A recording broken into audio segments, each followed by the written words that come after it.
Meus irmãos, com muito prazer, eu quero cumprimentar a todos com a paz do Senhor. Abra sua Bíblia comigo, por favor, no Evangelho de Jesus Cristo, segundo escreveu Lucas. Lucas capítulo 1. Quem achou Lucas capítulo 1, diz amém.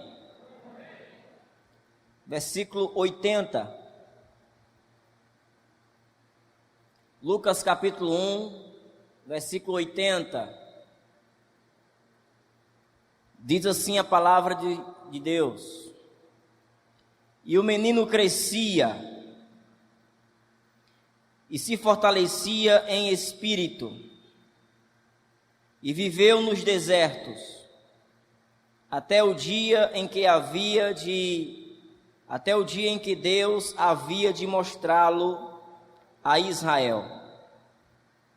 Vou ler mais uma vez para vocês decorarem as informações. E o menino crescia e se fortalecia em espírito, e viveu nos desertos, até o dia que Deus havia de mostrá-lo a Israel. Põe a mão sobre o seu peito, feche seus olhos, diga comigo bem alto: Senhor Deus, fala comigo mais uma vez, em nome de Jesus. E se você crê que Deus vai falar com você, diz amém. Meus queridos, eu quero nesta noite, neste último momento que nós estamos tendo aqui nesse encontro da Almadep Team, falar-lhes não como um pregador que veio a um evento, mas como um irmão mais velho. Eu tenho 30 anos de idade, com essa cara de 15, eu sei. E eu sou filho de pastor desde os meus 3 anos de idade. E eu passei por algumas coisas que me fizeram ter algumas lições da vida. E eu queria passar algumas dessas lições para vocês aqui nesta oportunidade. Então não me tenham como um pregador, me tenham como um irmão mais velho. Eu lembro que eu tinha 16 anos de idade. Eu era um adolescente um tanto quanto rebelde. Eu detestava as proibições da igreja. E por eu ser filho de pastor, havia muita cobrança em cima de mim, justamente pela posição que eu ocupava na igreja e no conjunto da mocidade. Eu era meio que o exemplo. Então as pessoas queriam fazer algo ruim e olhavam para mim. Se eu estivesse fazendo, então eu estava liberado. E eu vivia algumas questões internas devido às proibições da igreja, do evangelho, ser crente. Eu tinha vontade de ir para festas. Naquele tempo grafite era muito famosa. O menino ia para grafite, voltava no outro dia, contava no colégio que tinha lá, foi massa, viu? Briga que só no meio da festa. E eu ficava com curiosidade de querer saber como é que eram as coisas lá na festa. Essas questões da vida, da liberdade, começaram a me afetar bastante. E eu comecei a trilhar um caminho com amizades que não condizia com alguém que quer ser puro diante de Deus. Comecei a fazer amizades questionáveis, amigos que eram legais para mim, mas prejudicavam a minha espiritualidade. As conversas então foram desandando e ficando longe de conversas cristãs. Eu só não saí da igreja porque eu tinha um pensamento. Eu não queria envergonhar o meu pai, que era o pastor. E por não querer envergonhar o meu pai, eu coloquei uma máscara. Não essa que você está aí todo elegante usando, mas uma máscara na minha espiritualidade. Eu cantava, na banda da igreja, não cantava, né? Eu estava lá. Era filho de pastor, então tem que dar a oportunidade, senão eu mandava pai desmanchar a banda.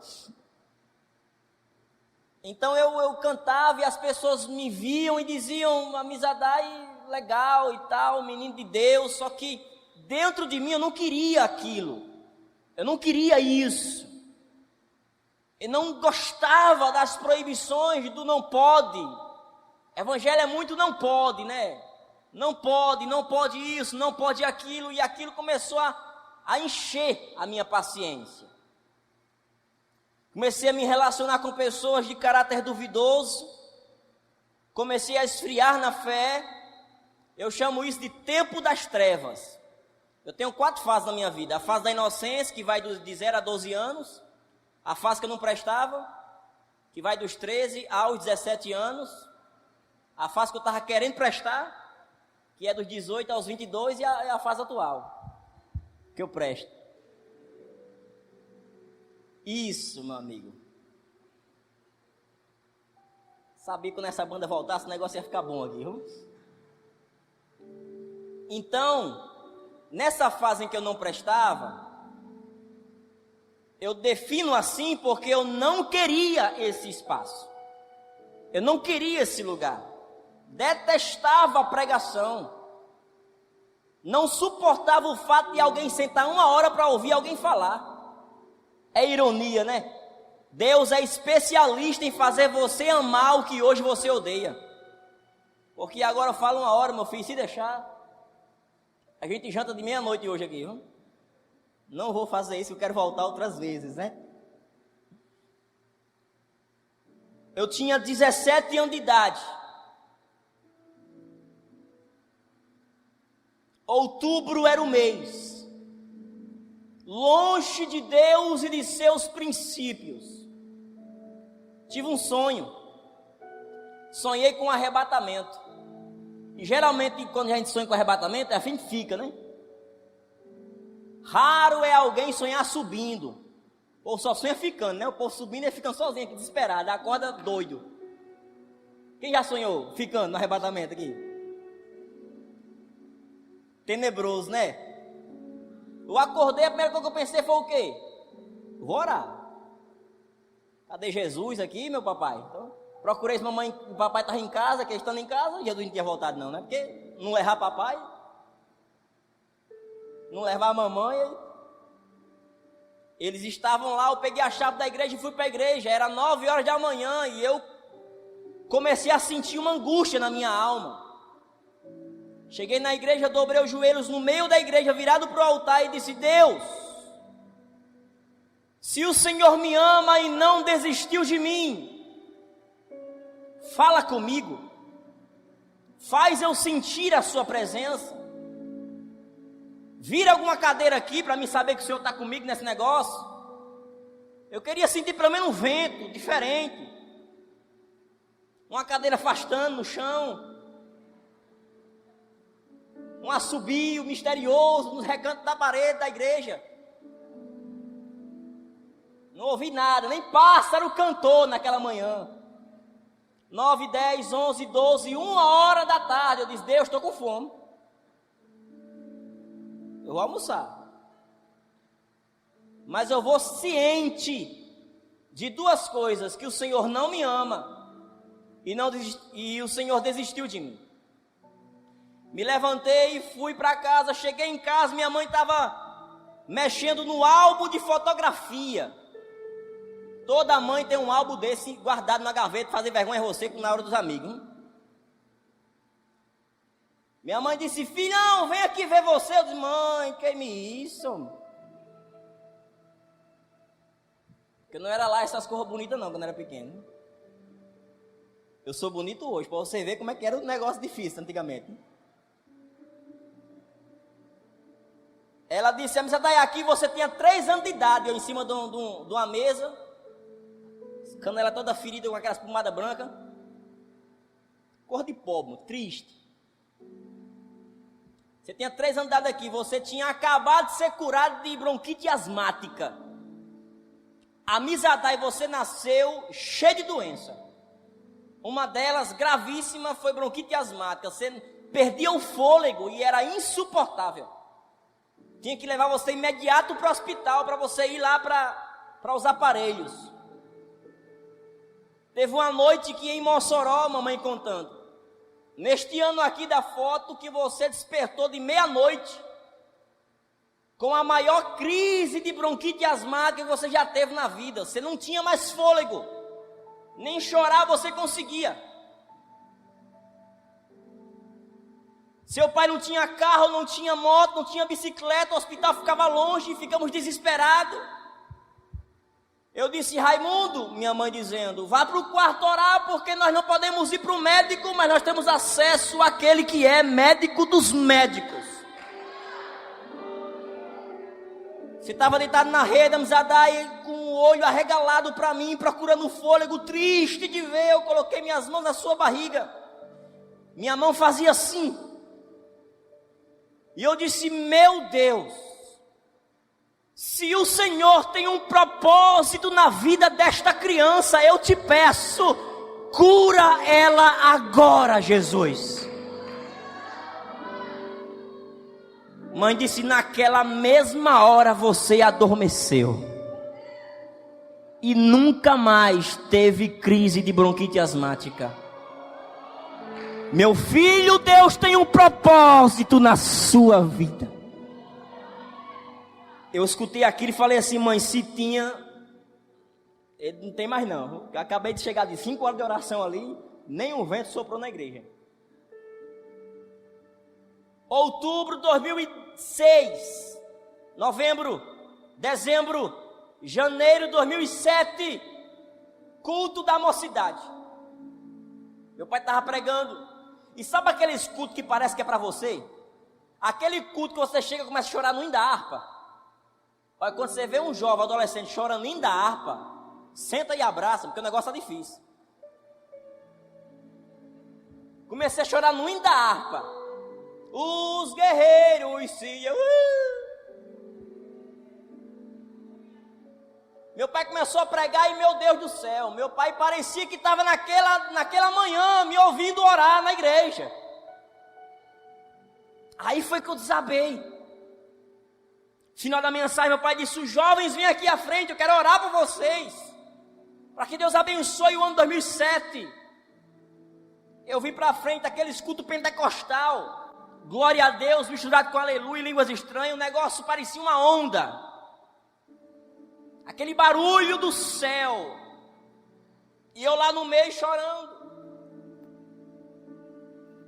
E meu pai começa a orar e Deus incendeia a igreja. Eu tinha 17 anos de idade. E eu lembro que o barulho começou a diminuir, como se alguém estivesse baixando o volume. Parecia que eu estava me distanciando daquele ambiente. Chegou um momento que eu não conseguia ouvir mais nada. Parecia que eu estava num lugar sem ninguém. E nesta hora eu senti um vento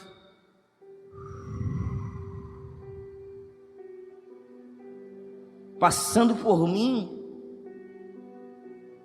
e uma voz ecoou no meu coração, dizendo: você lembra quando há 3 meses atrás você veio para esta igreja e pediu para mim falar contigo? Irmão, que já estava chorando, só fazia balançar a cabeça. E aquela voz falou: eu escolhi esta noite para te dizer 2 coisas. A primeira: eu te amo. Uma coisa é você ouvir isso do cremoso. Outra coisa bem diferente é ouvir Deus falando com você: eu te amo. Eu te amo. Oh. E a segunda coisa é: eu jamais vou desistir de você.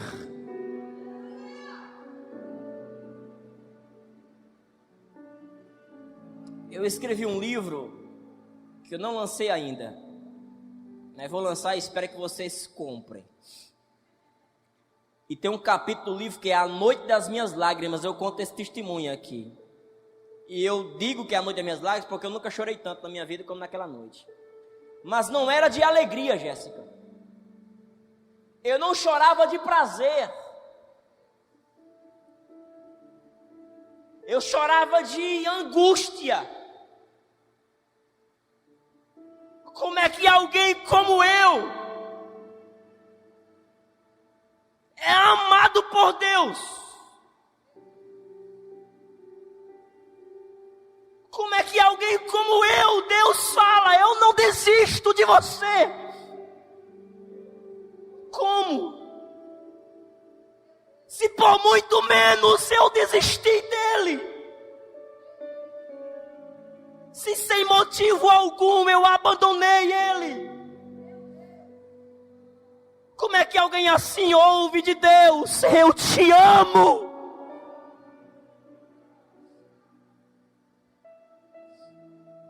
Eu não entendia. Mas eu estava passando por fases. Fases essa que o João Batista passou aqui no versículo 80 do capítulo 1 de Lucas.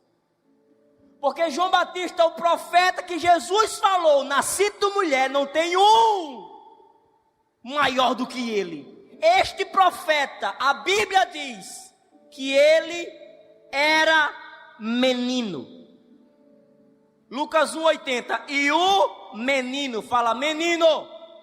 Mais alto para me ouvir, um adeptinho. Menino!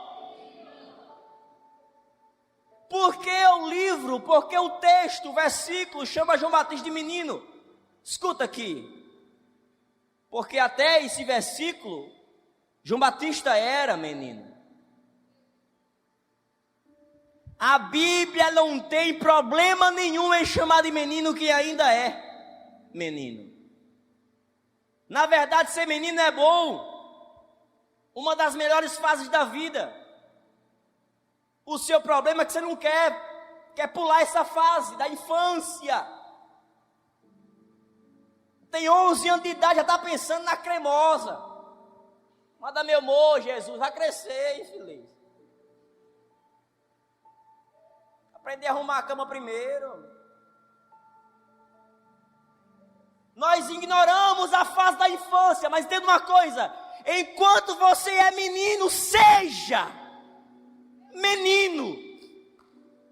Porque Paulo, escrevendo na carta aos Coríntios, Paulo fala assim, olha, quando eu era menino, eu falava como menino. Eu pensava como menino. Eu agia como menino. Eu era um menino de fato. Não há problema nisso. E eu tenho um problema sério, vou abrir aqui o verbo para vocês, que eu tenho um problema sério com piadas de namoro para criança. Ai, cadê a namoradinha? Menino, tem 9 anos de idade. Eu tenho um problema com esse tipo de brincadeira. Porque a nossa geração está tentando pular a fase da infância muito rápido.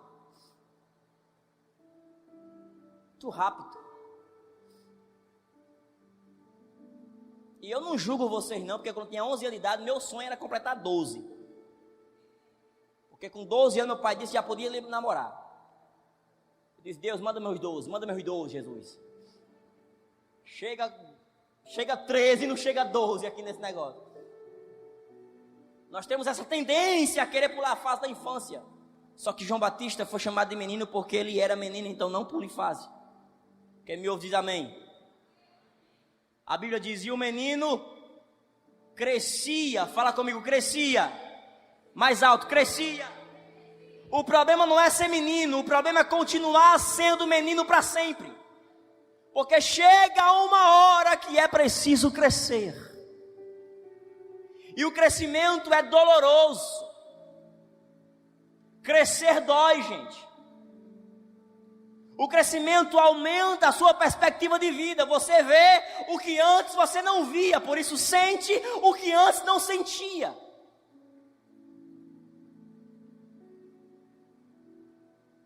Eu lembro quando eu tinha 9 anos de idade, eu cheguei para minha mãe e falei assim: mamãe, temos o que para o almoço hoje? E ela falou: filhão, o almoço hoje é oração. Vá para o seu quarto, dobre os joelhos, ore. Eu lembro isso, e naquele tempo aquilo não me doeu. Porque não tinha perspectiva de vida, que nós estávamos passando necessidade. Mas quando eu cresci, eu comecei a perceber. E dói. Dói você querer ajudar o pai e não conseguir. Dói você ver sua mãe prezando uma coisa que é tão barata e você não pode comprar. Dói. Dói você se traído por um amigo, pelo namorado, por uma pessoa. Dói você começar a se sentir sozinho, com solidão. Dói você não se encaixar no padrão exigido pela sociedade e isso ferir as suas emoções. Crescer dói. Na infância, nem liga para isso, maquiagem, corte de cabelo, roupa, tanto faz para você. Mas quando você cresce, você começa a ver que o mundo é um mundo difícil de conviver.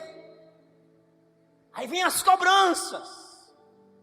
Faculdade, concurso, trabalho, dinheiro, roupa, celular, maquiagem, corte de cabelo, corpo, emoção.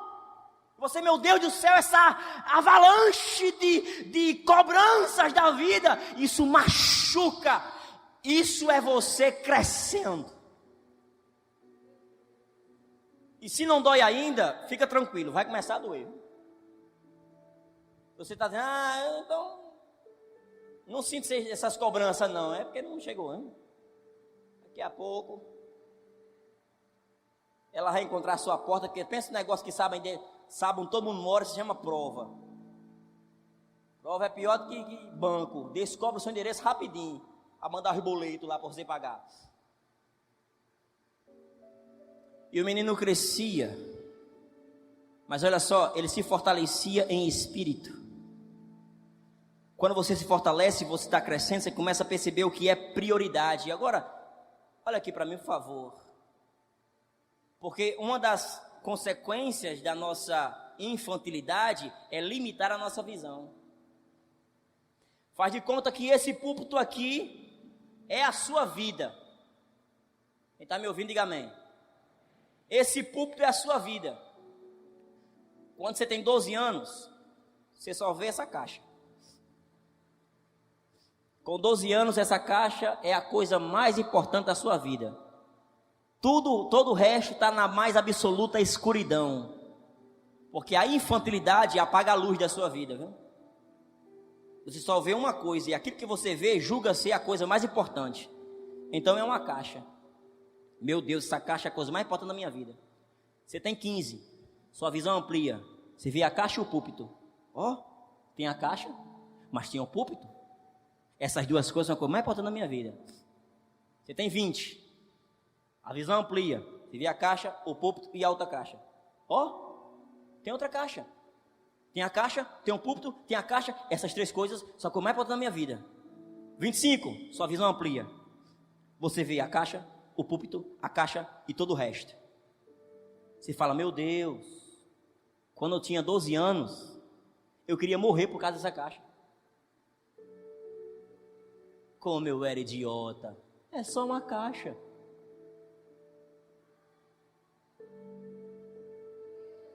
Aquelas frases como assim: sem você eu me acabo, meu amor. Você vai rir disso depois. Você vai dizer: meu Jesus, põe uma marca de palhaço aqui que eu estou prezando, viu? Eu ri de uma miséria como você, filho. É só uma caixa. Olha o rebanho de coisa que eu tenho aqui para cuidar da minha vida: emprego, família, dinheiro. Olha um monte de coisa aqui que eu tenho para... Não, mas eu só via isso. Por quê? Porque a infantilidade apaga a luz. Você não vê o que é prioridade. Você prioriza o que julga ser importante. E depois você descobre que não é. É só uma caixa. Quem me entendeu, diga amém. Eu estava saindo do congresso uma vez, Jéssica, e quando eu desci a calçadazinha da igreja, uma adolescente me abordou e falou assim: Amizadai, Deus mostrou em sonho o meu esposo. Eu olhei para ela assim: quantos você tem? Eu tenho 14. Foi Deus não. Dormiu com fome, não foi? Esqueceu de jantar, né? A fome dá esse sonho. Depois você vai dizer: meu Deus do céu, como é que eu parei um pregador de uma festa para fazer um negócio desse? É só uma caixa. O crescimento aumenta a sua perspectiva. Quando você se fortalece em espírito, você começa a ver o que de fato é prioridade. Sabe quando Deus falou comigo aquela noite e eu chorei a madrugada inteira. Eu acordei com uma cara desse tamanho. Eu chorei a madrugada inteira. E quando eu estava chorando, eu comecei a entender o que era prioridade. Eu fiquei tentando priorizar o que agora eu percebi que é secundário, que é trivial. Eu gastei toda a minha energia nisso. Mas agora eu entendo, a minha prioridade é o céu, é o reino, é Deus, é família, é construir a minha liberdade, é ser boca de Deus para minha geração, é ser o porta-voz, a esperança que esse mundo precisa, não é sobre mim. Porque quantos outros jovens agora não estão como eu estava, e eu entendi agora que a minha trivialidade, o que eu pensava ser essencial é secundário, o que é principal na minha vida é eu ser o porta-voz para alcançar alguém que precisa ouvir Deus. É a minha vida ser instrumento, ser ponte que alcance outras vidas. Eu comecei a entender que era a fase. E por isso que Jesus fala: eu sou o caminho. Não é eu sou o destino, é eu sou o caminho. Porque Jesus é isso. É o que leva você por essas fases. O caminho do amadurecimento, o caminho da infância, adolescência, maturidade, se fortalecendo em espírito.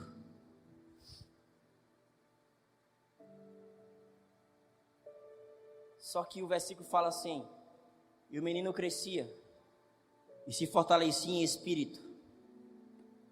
E quando você se fortalece em espírito, você começa a ver que aquilo que você julgava ser essencial é trivial. Quem me entende, diga amém. Quem me entende, diga amém. Nessa hora você começa a enxergar o mundo na perspectiva correta. E eu sei que tem vários adolescentes começando a enxergar o mundo na perspectiva correta. Só que aí que vai a pancada.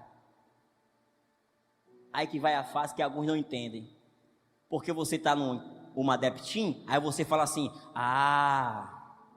agora eu tenho a perspectiva correta, agora eu estou me fortalecendo em espírito, agora eu vou alcançar a promessa.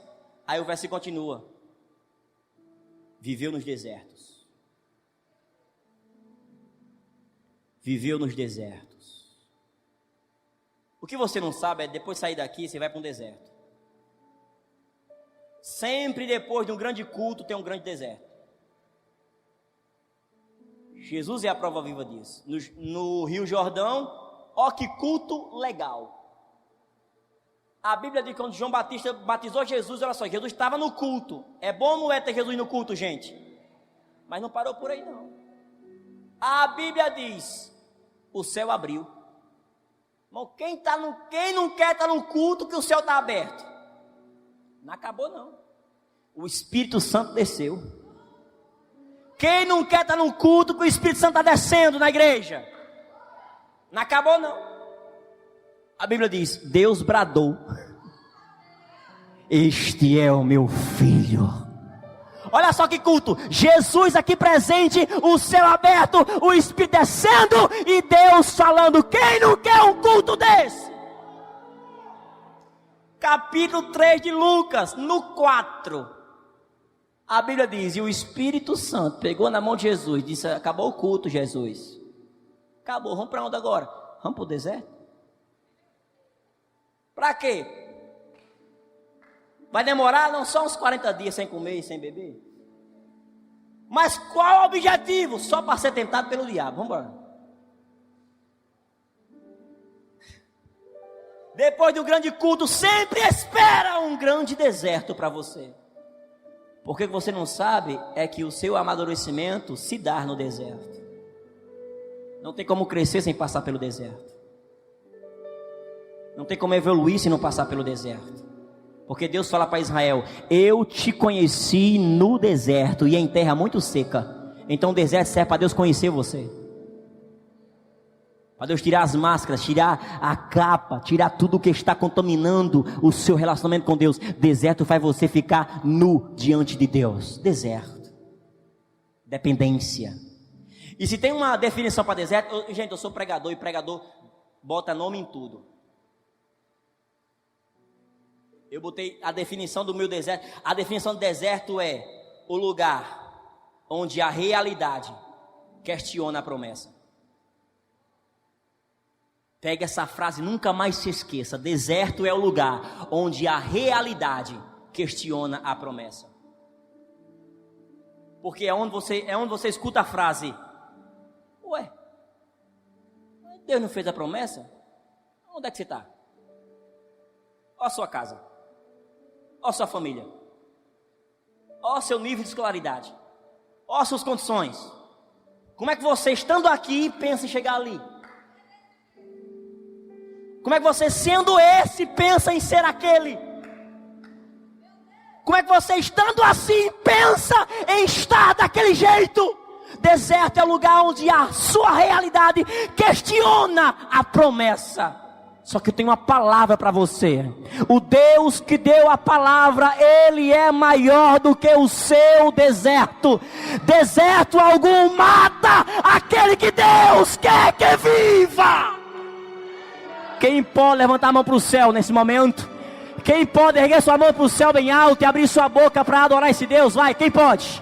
Quem pode? Onde estão os adolescentes que não têm vergonha de abrir a boca e dizer, Deus, eu continuo acreditando, eu continuo acreditando. Larabanahas, Iriminicomanahas, Surya, Larabanahas, oh glórias.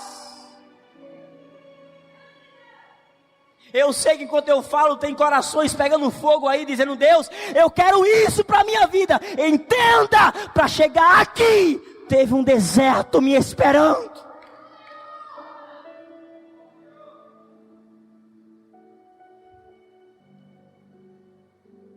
E se eu falar para você que eu ainda estou nele? Porque sabe o que é incrível? João Batista ficou no deserto até o dia de Deus mostrar lá a Israel. Quem mostrou foi quem? Quem mostrou foi quem? Então não se mostra não. Deixa Deus mostrar. Mas quando eu mostrar, ninguém mais consegue esconder, viu? Quando eu mostrar igual uma luz numa casa, é difícil demais esconder. Mas olha só o que aconteceu. João Batista foi mostrado por Deus a quem? A Israel. Fala comigo, Israel. Só que ele continuou no deserto. As multidões vinham ao deserto para ouvi-lo. Ele não saiu. Aqui onde a pregação da prosperidade sofre uma rasteira. Porque a frase pare de sofrer simplesmente não combina com o evangelho. Porque o evangelho é Paulo escrevendo a Timóteo. Timóteo, sofre comigo. É deserto, sim, Timóteo, mas olha a multidão se aproximando aí para ouvir nossa voz. É difícil, sim, Timóteo, mas olha os convites chegando aí na sua casa. É escasso, sim, Timóteo, mas olha as pessoas falando assim: olha só, eu ouvi você naquele dia e você nem sabe, mas Deus transformou a minha vida. É deserto, mas Deus continua agindo através de você. Oh! Quem crê nisso aqui essa noite? Quem crê nisso aqui, nessa palavra aqui? Eu sinto Deus aqui. Só quem sente Ele aproveita para adorar, vai. Adore a Ele, levanta a mão no céu e adore a Ele. Adore, adore, adore. Porque mesmo no deserto, teu Deus continua honrando a promessa.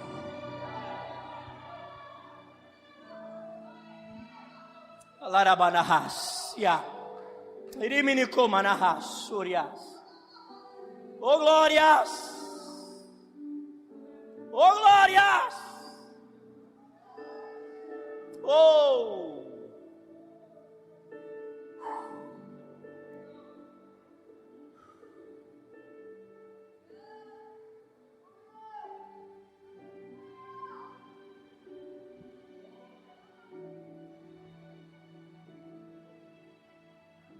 Em 2010, eu já estava na fase que eu queria prestar, entendendo as fases.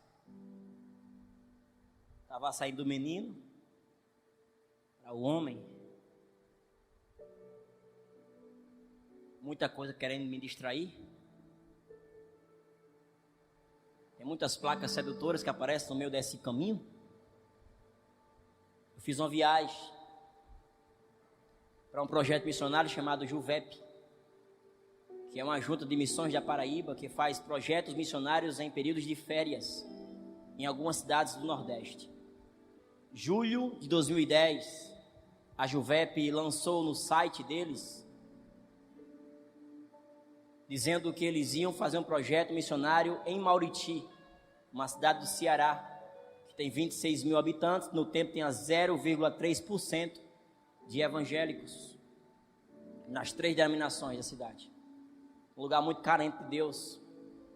Eu vou lá e passo um mês lá, eu e mais 98 pessoas, de vários estados do Brasil e alguns países do mundo. 209 almas aceitaram Jesus nesse tempo. Todas as manhãs tinha a manhã missionária, onde vinha um missionário e pregava para a gente. Numa manhã, Sérgio Ribeiro, evangelista Sérgio Ribeiro, que é o líder da JUVEP, disse assim: eu vou ler uma carta, um e-mail que me enviaram hoje pela manhã de um pastor que está na África, um pastor brasileiro. Está na África e me acabou de enviar um e-mail e eu vou ler para vocês. E no e-mail Sérgio lia que ele contava que estava na África já fazia 2 anos. E quando eu estava com 1 ano e meio, a igreja que estava enviando eles não pôde mais sustentá-los. Mandou um aviso para eles falando assim: volta para o Brasil, porque nós temos mais condições de ajudá-los, de mantê-los. Eles rejeitaram o convite de voltar para o Brasil. Faziam 6 meses que eles estavam por conta própria, naquele país da África muito difícil. E ele manda um e-mail desesperado para Sérgio Ribeiro e fala assim: Sérgio, me ajuda. Eu tenho uma esposa e 3 filhos. Nós não queremos voltar para o Brasil, porque no Brasil tem muita gente para pregar evangelho. Na cidade que eu estou só tem eu. Aí o povo pisa no pão. Aqui eles imploram por migalhas. Eu quero ficar aqui. Me ajuda a ficar aqui. Sérgio leu esse texto com lágrimas nos olhos e disse: eu vou fazer um apelo aqui esta manhã para levantarmos um exército para sustentar aquela família. Somos 98 pessoas aqui. E o meu primeiro convite é: quem pode, durante um ano, enviar R$100 para essa família? Durante um ano, quem pode? Levante-se e vem aqui à frente. Eu quero orar por você. Algumas pessoas levantaram. Eu ouvi aquela mensagem. Não tinha condição de enviar R$100. Terminou, as pessoas vieram, se ajoelharam algumas. Ele falou assim: agora eu vou baixar, quem pode, não 100, mas R$75 enviar durante 12 meses. Vem aqui, eu vou orar por você. Outras pessoas levantaram, vieram para frente. Eu olhei para um lado, olhei para o outro, olhei para o meu bolso. As aranhas estavam lá. Oi, tudo bem? Não posso. Sérgio B falou assim: vou baixar aqui. Quem não pode 100, nem pode 75, mas pode 50. Vem aqui à frente, quero orar por você. Algumas pessoas levantaram, foram para frente. Eu não tinha condições. Aí Sérgio falou assim: pronto, temos essas pessoas, vamos orar por elas. Quando ele falou isso, meu coração derreteu. Eu disse: como pode? Hoje eu tomei café, eu vou almoçar daqui a pouco, vou jantar, e agora mesmo tem uma família que não sabe o que é café da manhã hoje, que não vão almoçar e, se possível for, dificilmente jantarão, por causa do evangelho, e eu não posso ajudá-los, eu não tenho condições de ajudá-los. Meu coração se desmanchou, estava no deserto. Aí Sérgio falou assim: mas antes de orar, eu quero fazer um outro pedido aqui. Quem não tem 100, não tem 75, não pode 50, mas tem uma vida. Não tem dinheiro, mas tem vida. E quer se dar como oferta missionária. Levante-se. Vem aqui à frente. Eu quero orar por você. Meus consagrados, quando eu ouvi isso, eu me levantei, olhei para o lugar onde Sérgio estava e disse assim: vou por aqui. Comecei a andar, cheguei na frente, me ajoelhei, e eu fiz uma oração dizendo: Deus, eu não tenho condições financeiras,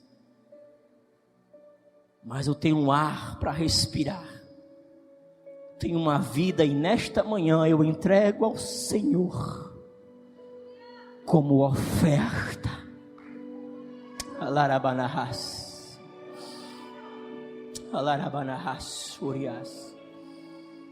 O lindo não foi isso.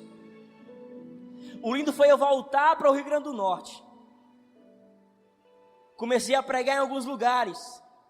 Eu estava pregando num ciclo de oração da mocidade. E naquele dia eu preguei Isaías capítulo 6. Eu só pregava missão, gente, quando eu voltei da missão. Aniversário de 5 anos, estou eu lá pregando sobre Jesus.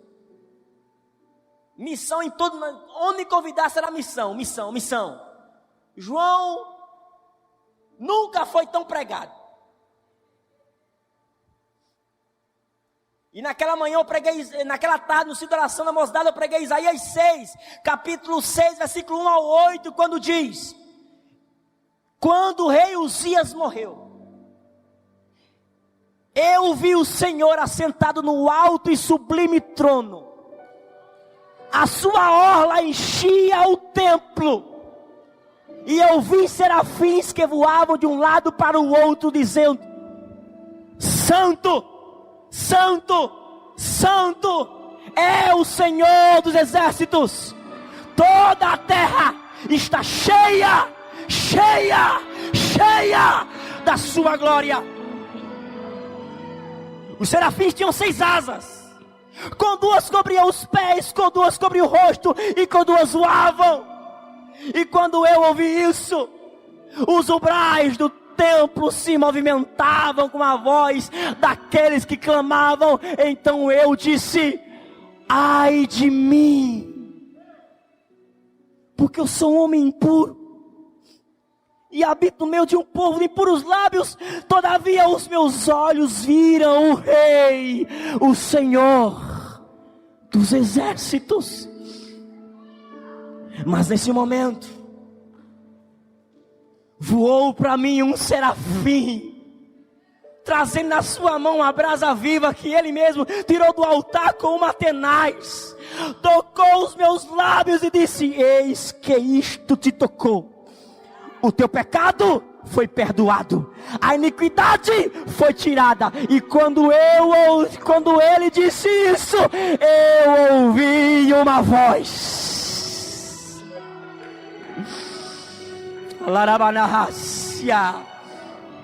que dizia: quem enviarei? E quem há de ir? Se aponte, se a resposta. Isaías disse: quando eu ouvi isso, eu falei assim: pode parar de procurar, Jeová. Eis-me aqui. Eis-me aqui. Quem pode levantar sua mão para o céu nessa hora? Quem pode levantar sua mão para o céu nessa hora e dizer assim: eis-me aqui. Eis-me aqui, bem alto, com a alma, com o coração. Eis-me aqui. Eis-me aqui. Eis-me.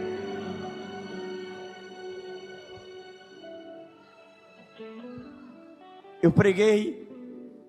A igreja foi tomada por uma unção. Entreguei o microfone. Sentei. A dirigentezinha de coque, irmã de coque, se de oração. Essas mulheres assustam. Ela pegou o microfone, virou para mim, botou a mão na cabeça e falou assim: assim diz o Senhor, eu ouvi a sua oração naquele estado, e eu aceitei o teu presente. Sua vida agora é ofertada ao meu ministério.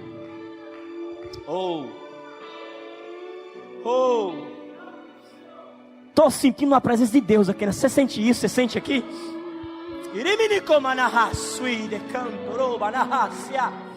Eu estou sentindo Jesus na casa. Quem sente Ele? Só quem sente Ele, aproveita para abrir a boca e adorar. Vai, incendeia esse lugar com a sua adoração.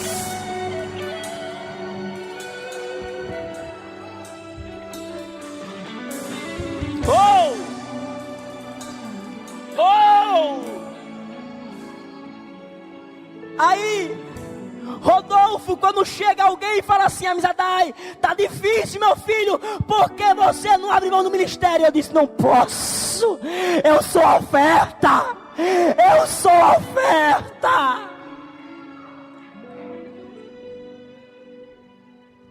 E eu quero encontrar mais ofertas aqui essa noite. Fica de pé.